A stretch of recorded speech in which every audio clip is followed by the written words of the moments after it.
Everyone, good morning সবাইকে শুভ সরস্বতী পুজো। হ্যাঁ, আজকে হচ্ছে সরস্বতী পুজো। তো আমি সকাল সকাল উঠে স্নান করে নিয়েছি। আমাদের বাড়ি পুজো খুবই সকাল সকাল হবে, তার কারণটা ডিটেলসে আমি তোমাদেরকে একটু পরে বলছি। তো তোমরা দেখতে থাকো ভিডিওটি, আর কেমন লাগছে অবশ্যই কমেন্ট করে জানিও। আর তোমাদের বাড়িতে কার বাড়িতে কটার থেকে পুজো হলো সেটাও কিন্তু কমেন্ট করে জানিও। আমি স্নান করে নিয়েছি, একদম টাইম নেই, একটা ড্রেসও পরে নিয়েছি জাস্ট এমনি। তো এখনই পুজোতে বসবো, চলো দেখতে থাকো তোমরা ভিডিও।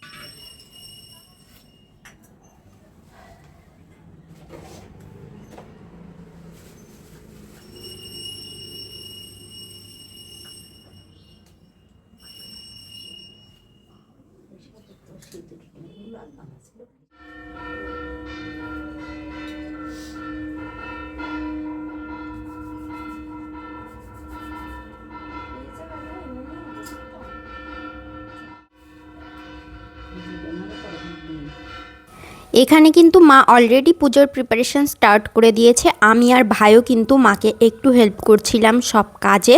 ভীষণ মজা করে কিন্তু আমরা বাড়িতে সরস্বতী পুজোটা করি।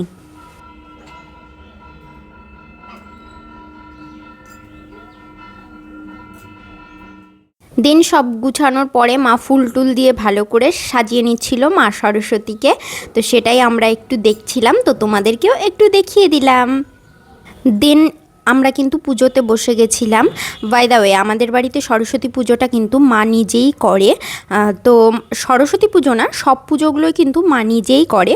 তো ভীষণ ভালোভাবে নিজেরা মন দিয়ে কিন্তু আমরা বাড়িতে সরস্বতী পুজোটা করে নিই। আর আজকে এবার সরস্বতী পুজোটা কিন্তু ভীষণ সকাল সকাল করতে হয়েছে। তার কারণ হচ্ছে আমাদের এখানে 23 জানুয়ারি কিন্তু এভরি ইয়ার ম্যারাথন রেস হয়। তো সেই ম্যারাথন রেসের ওখানে গেস্ট হিসাবে বাপির ইনভাইট থাকে, আর সেখানে বাপিকে যেতে হয়, তাই আমাদেরকে দোকানে বসতে হবে। তাই বাপি বলেছিল যে 7টার মধ্যে পুজো কমপ্লিট করতে। তো আমরা কিন্তু সেই অনুযায়ী 7টার মধ্যেই কিন্তু পুজোটা কমপ্লিট করি। সেই কারণে কিন্তু আমি এবার এক্সট্রা কোনো রকম সাজগোজ করিনি, কিন্তু মন দিয়ে পুজোটা কিন্তু করেছি।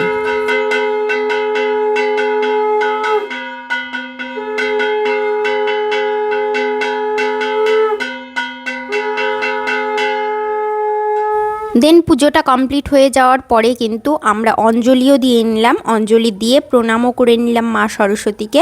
মা সরস্বতী যেন সবাইকে সুস্থ রাখে, ভালো রাখে, এই প্রার্থনাই সব সময় করি।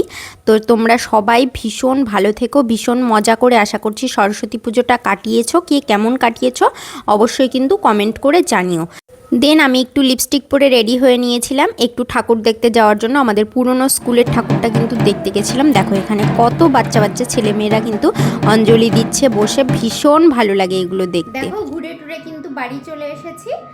আর এরপরে হচ্ছে সন্ধ্যাবেলা আছে আমার একটা বিয়ের নেমন্তন্ন, আমার ছোটোবেলার বান্ধবীর বিয়ে। তো সেটাও তোমাদেরকে এই ব্লগেই আমি দেখাবো। চলো কি করছি না করছি সবটা তোমাদের সাথে শেয়ার করব, তোমরা কিন্তু দেখতে থাকো ভিডিওটি। আমাদের বাড়ির সামনে মাঠেই বিয়েটা হচ্ছে। মাঠটা তো তোমাদেরকে আগের ব্লগগুলোতে দেখিয়েছি, চলো দেখতে থাকো। আমি বাড়ি থেকে তোমাদেরকে একটু প্যান্ডেলটাও দেখিয়ে দিলাম। আর বিকালে আমি একটু ওর ওখানে চলেও গিয়েছিলাম। দেখো আমরা কত বড় হয়ে গেলাম দেখতে দেখতে, এখন বান্ধবীর বিয়ে খাচ্ছি। মানে ভীষণ ইমোশনাল লাগছে, যেখানে সরস্বতী পুজোতে সবাই একসাথে ঘুরতে যেতাম সেখানে বিয়ে খাচ্ছি। দেন আমি বাড়িতে এসে সন্ধ্যার দিকে বসে পড়েছি একটু স্কিন কেয়ার করতে। স্কিন কেয়ার করে তারপরে তো আমি রেডি হব। এখন হচ্ছি রেডি, ফ্রেন্ডের বিয়েতে যাব তার জন্য। তো আমার ফুল লুকটা তো তোমাদেরকে পরে দেখাচ্ছি, কেমন লাগছে অবশ্যই কিন্তু আমাকে জানাবে তোমরা কমেন্ট করে। তো চলো দেখতে থাকো তোমরা। দেখো আমি কিন্তু ফুল রেডি, আমার একটা ফ্রেন্ডও আসছে, তারপরে একসাথে যাব। একদম সামনেই হচ্ছে বিয়েটা, তোমাদেরকে তো আগেই দেখালাম। তো চলো গিয়ে কি করছি না করছি সবটা তোমাদের সাথে শেয়ার করব, তোমরা দেখতে থাকো ভিডিও। এটা হচ্ছে আমার ফাইনাল লুক, কেমন লাগছে অবশ্যই কমেন্ট করে জানিও। আর আমি শর্ট ভিডিওতেও কিন্তু অলরেডি পোস্ট করে দিয়েছি, সেখানেও তোমরা দেখতে পেয়ে যাবে আমার লুকটা। তারপরে কিন্তু আমরা বিয়ে বাড়িতে চলে গেলাম, এখন যাচ্ছি ওর কাছে, দেখি কি করছে। গিয়ে তো দেখলাম ওর রেডি হওয়াই এখনও হয়নি, ও রেডি হচ্ছিল। আর এদিকে এই বান্ধবীটাও একটা মেকআপ আর্টিস্ট, তো ও একটা ফ্রেন্ডকে সাজিয়ে দিচ্ছিল একটু। একটু ওয়েট করছিলাম। তারপরে ও চলে আসলো রেডি হয়ে এখানে। তারপরে সবাই মিলে একটু ফটোশ্যুট করা হলো। দেন আমরা খাওয়া দাওয়াও করে নিয়েছিলাম ওর বর আসার আগেই। এখানে ওর সিঙ্গেল ফটোশ্যুট চলছিল, সেটাই একটু দাঁড়িয়ে দাঁড়িয়ে দেখছিলাম।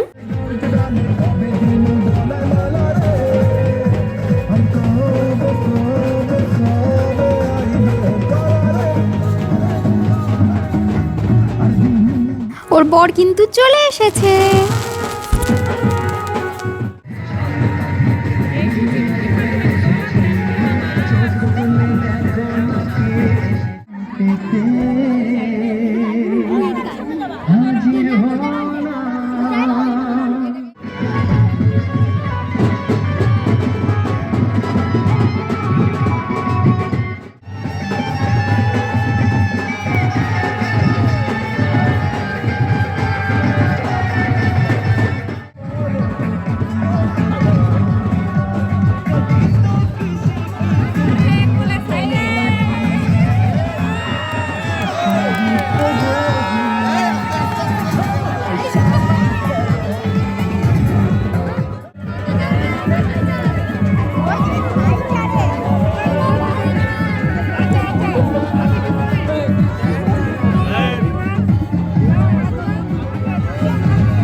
ওর বর আসার পরেই আমরা কিন্তু একটু থেকেই বাড়িতে চলে আসি। আমরা কিন্তু সম্পূর্ণ বিয়ে দেখে আসিনি, মানে একটুও বিয়ে দেখিনি। বর আসার পরে এইটুকু দেখেই কিন্তু বাড়িতে চলে আসি।